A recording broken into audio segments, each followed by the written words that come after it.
Cet enseignement vous est proposé par la Fraternité Ciel de la Terre et Lumière du Monde. Contact 08 05 90 90 ou rejoignez-nous sur les réseaux sociaux WhatsApp info avec S Frat Ciel de la Terre, Facebook Fraternité Ciel de la Terre et Lumière du Monde. Que Dieu vous bénisse. Évangélisons le vaste monde, évangélisons le monde du social, de la famille, du travail et de la souffrance, laïque la racine du mal, c'est l'amour de la joie, à l'emmener une vie de l'évangile.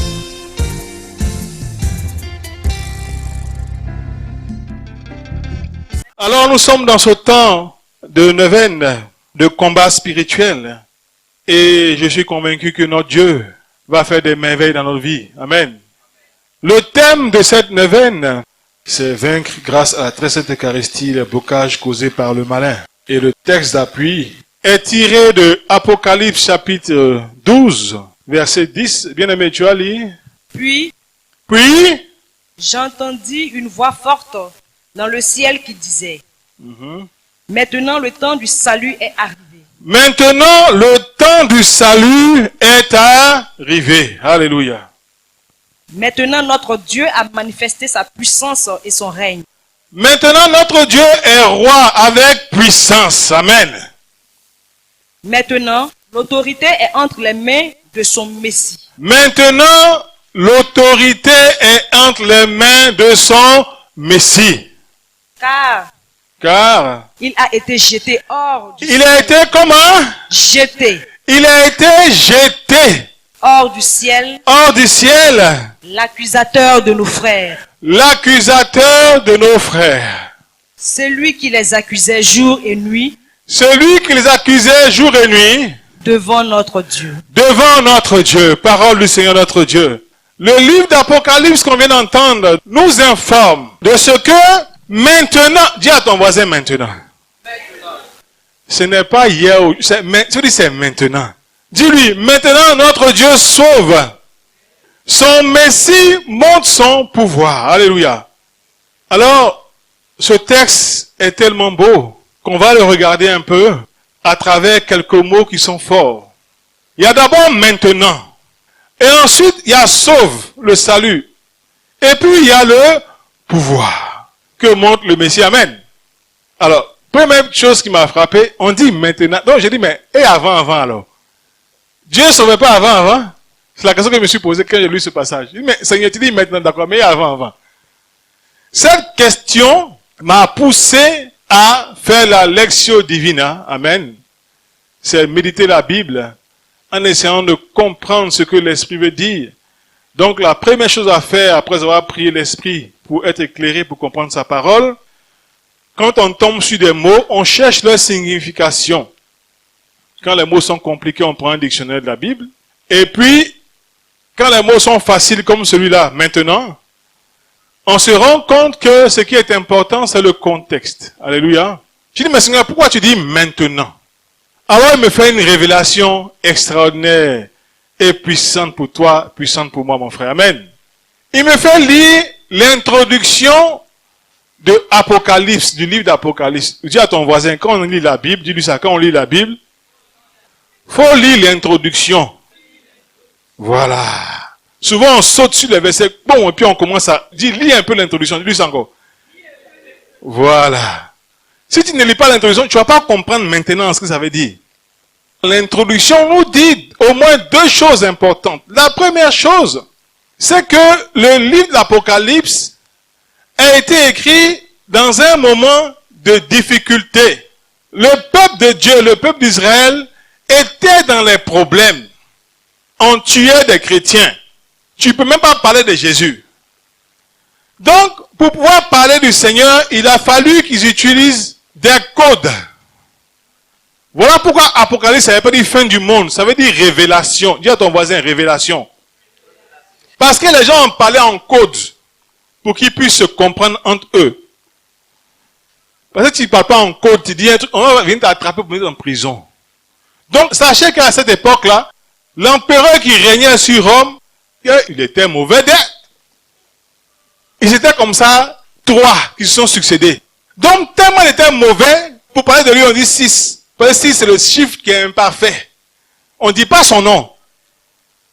Et comme c'était le 3e mauvais parmi eux, on dit 666. Pour dire le mauvais qui apparaissent. Parce que si tu as dit le mauvais, on te met en prison. Donc, on ne peut pas dire comme ça. Donc, on prend les codes. Amen.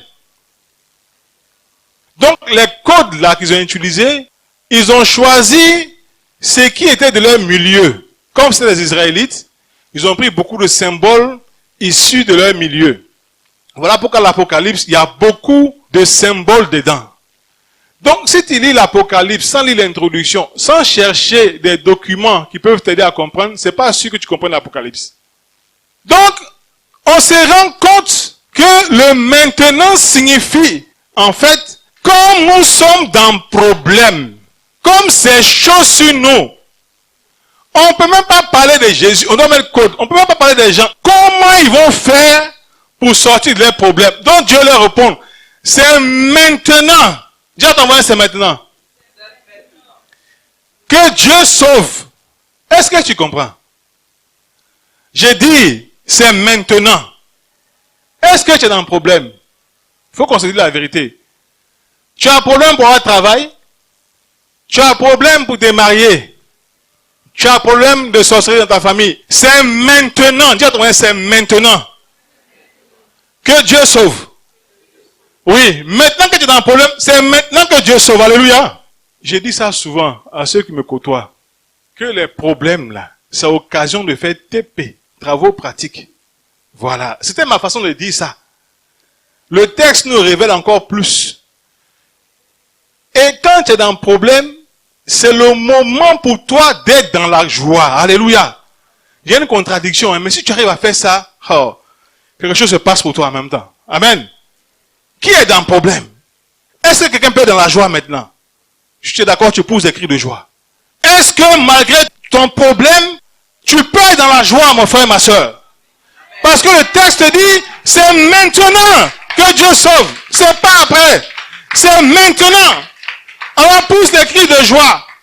Acclame ton Seigneur. Parce que c'est maintenant il va agir. Alléluia. Maintenant qu'il semble ne plus avoir d'ouverture, de lendemain, de lieu d'espoir pour toi, c'est maintenant que mon Dieu sauve. Alléluia. Et je sais qu'il va faire quelque chose pour toi. Alléluia. Parce que le temps est arrivé pour lui d'agir. Et il va te montrer comment il sauve. Amen. Oh, merci Seigneur pour ce que tu vas accomplir pendant ce temps de Neuvaine. Un temps où tu vas communiquer la foi à tes enfants. Alléluia. Un temps où tu vas bousculer leur vie. Parce que ton action se fait maintenant, Seigneur. Amen. Quel est le premier acte concret que Dieu, par le Messie, a posé pour te sauver selon le texte qu'on a entendu? Quel est le premier acte concret? Le texte nous dit, il a été jeté dehors. L'accusateur, celui qui accusait nos frères jour et nuit, il a été jeté dehors, mon frère, ma soeur. Il est important, en effet, que l'accusateur soit jeté dehors, hors du ciel. Celui qui a accusé nos frères jour et nuit, il ne se fatigue pas, il accuse seulement. Dieu dit, c'est bon Yahweh. Ah, tu me fatigues, sors. Parce que quand on est Dieu, quand on est chef, on a besoin de bonnes informations pour gouverner. Mais quelqu'un qui vient toujours mettre contre-information dans ton oreille, tu vas gouverner comment? Dieu dit, tu me fatigues, sors d'ici. Dis à ton voisin, il n'y a plus personne. Ou bien il n'y a personne. Il n'y a pas quelqu'un qui te torpille auprès de Dieu. C'est ça qu'on appelle l'accusateur. Il bembéa Dieu. Lui, il n'est pas bon. Il n'y a plus quelqu'un. Dis à ton voisin, il n'y a plus quelqu'un. Le texte dit que l'accusateur a été jeté dehors. Donc au ciel, il n'y a plus quelqu'un qui te torpille. Dis-lui ça encore. Ton ciel est ouvert, mon frère. Tout est dégagé. Oui, parce que pendant longtemps, je pensais qu'il y avait quelqu'un qui nous torpillait au ciel. Mais le texte d'Apocalypse qu'on vient de lire, quand vous lisez l'introduction, vous allez voir que ce texte-là a été écrit un siècle après la mort de Jésus. Donc 100 ans. Jésus est mort à 33 ans. Donc à l'an 133, ils ont écrit le texte. Ça veut dire que le texte nous parle des choses qui se passent au ciel après la montée de Jésus au ciel. Donc Dieu fait la révélation à ses enfants. Au ciel, il n'y a plus personne qui nous torpille là-bas. Bien souvent, nous prédicateurs, nous parlons du livre de Job où on voit un ange en train d'accuser Job devant le Seigneur. Il est important de noter que du point de vue de la révélation, j'ai utilisé un grand mot, n'ayez pas peur, du point de vue de la théologie, la compréhension du mystère du salut a évolué progressivement pour arriver là où nous sommes. Amen. Et cette compréhension du mystère du salut, avec le livre de l'Apocalypse, qui est écrit bien longtemps après le livre de Job, nous révèle que au temps de Job, il y avait un accusateur, donc qui conversait avec Dieu, et à qui Dieu laissait l'autorisation d'envoyer des fléaux sur Job. Je rappelle qu'à cette époque, l'accusateur, c'est pas Satan, hein. Pas dans son aspect négatif que nous connaissons aujourd'hui. Ça, c'est notre parenthèse. Si vous voulez comprendre ça, prenez le CD, le 29 cœurs des anges, relatif donc à l'ange de la mort. Je vais expliquer ça. Donc, aujourd'hui, avec le livre de l'Apocalypse, écrit donc un siècle après la mort et la résurrection de Christ, on comprend par révélation, donc par ce texte, Apocalypse chapitre 12, verset 10, on comprend qu'au ciel, il n'y a plus d'accusateurs. Alléluia. Et ça, c'est un élément important pour nous. Dans le français d'ivoirien, il n'y a personne qui te torpille au ciel. C'est ça l'accusateur. Il y a des gens comme ça. On dit, bon, il est bien, on va payer quelque chose pour lui. Et un autre qui se lève et dit, non, lui là, il est méchant, il faut pas lui donner. Il est mauvais. Il te torpille. Et ça fait que le cadeau qu'on prévoit pour toi, on ne te donne pas. On connaît ça dans les services au bureau, n'est-ce pas? Il dit, bon, on va le nommer. Un gars se lève là-bas. Je ne sais pas si c'est son salaire, on va prendre pour te donner. Pourtant, ce n'est pas le cas. Mais il est jaloux. Ça lui fait mal. Or, il aura son argent, tu auras pour toi. Mais il va pendre dans le patron. Il va faire pesmandi. Il va te torpiller. Et puis, la nomination reste en suspens. Il n'y a plus ça au ciel. Dis ça à ton voisin. Il n'y a plus ça au ciel. Donc, personne ne te torpille au ciel. Il faut qu'on comprenne ça. Parce que la clé de l'exaucement, c'est que la prière arrive dans l'oreille de Dieu. Donc, comme il n'y a personne là-bas pour te torpiller, ton seul problème, débrouille-toi pour que la prière arrive. Voilà. Si ça arrive, il va t'exaucer. Alléluia. Donc, quel est ton problème? Le ciel où on va pour être exaucé là, personne ne te torpille là-bas. Ça veut dire quoi? Dieu entend ta prière, mon frère. Mais pourquoi tu n'es pas exaucé?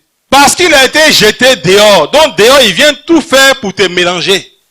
Pour ne pas que tu aies le temps d'avoir un espace pour te connecter au ciel. Voilà ce qu'il fait. Apocalypse dit, il a balayé un tiers des étoiles.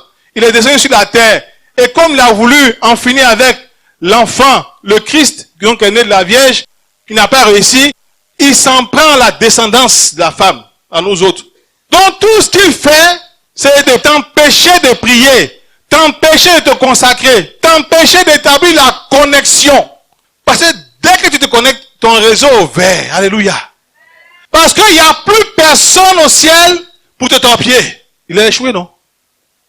Qui est convaincu de ça? Tu vas acclamer le Seigneur. Ouais. Bien aimé, le temps de ton exaucement est arrivé. Amen. Parce que pour être exaucé, il faut que la prière atteigne le ciel. Il faut que Dieu soit disposé pour entendre. La Bible dit, il n'y a plus personne pour t'accuser là-bas. On ne te torpille plus là-bas. Voilà pourquoi moi, ça fait péché qui est grave. Dieu attend que tu reviennes pour t'accepter. Il n'y a plus personne pour te torpiller. Amen. Donc le premier acte que Dieu a posé à travers ce texte pour le salut, c'est de jeter au dehors l'accusateur. Vous êtes tous des bénis de Dieu ici. Et vous allez expérimenter. Parce que tout au long de cette neuvaine, on va parler du pouvoir de Christ. Amen. Spécialement, ce pouvoir qui nous est donné dans la célébration eucharistique. Alléluia. Parce que le ciel est déjà ouvert pour nous. On a juste besoin de se connecter. On a besoin de savoir comment faire pour se connecter, c'est tout. Mais dis à ton voisin, c'est connexion au débit. 4G, toi c'est petit. 10G. Non, ça va en même temps. Alléluia. Maintenant là, c'est le moment où Dieu sauve. Maintenant là, c'est le moment où Dieu sauve. Maintenant là, c'est le moment où Dieu sauve.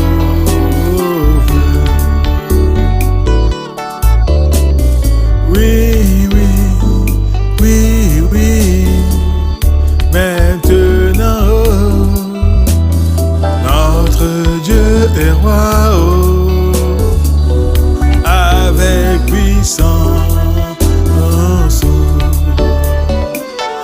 Maintenant, le Messie monte son pouvoir,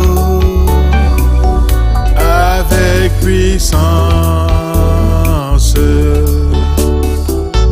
Maintenant là, c'est le moment où Dieu sauve. Maintenant là, c'est le moment où Dieu sauve. Cet enseignement vous a été présenté par la Fraternité Ciel de la Terre et Lumière du Monde. Contact 08 05 90 90 ou rejoignez-nous sur les réseaux sociaux Facebook Fraternité Ciel de la Terre et Lumière du Monde, WhatsApp info avec S Frat Ciel de la Terre. Que Dieu vous bénisse. Merci Saint-Esprit, toi qui accomplis tant de merveilles pour glorifier Dieu.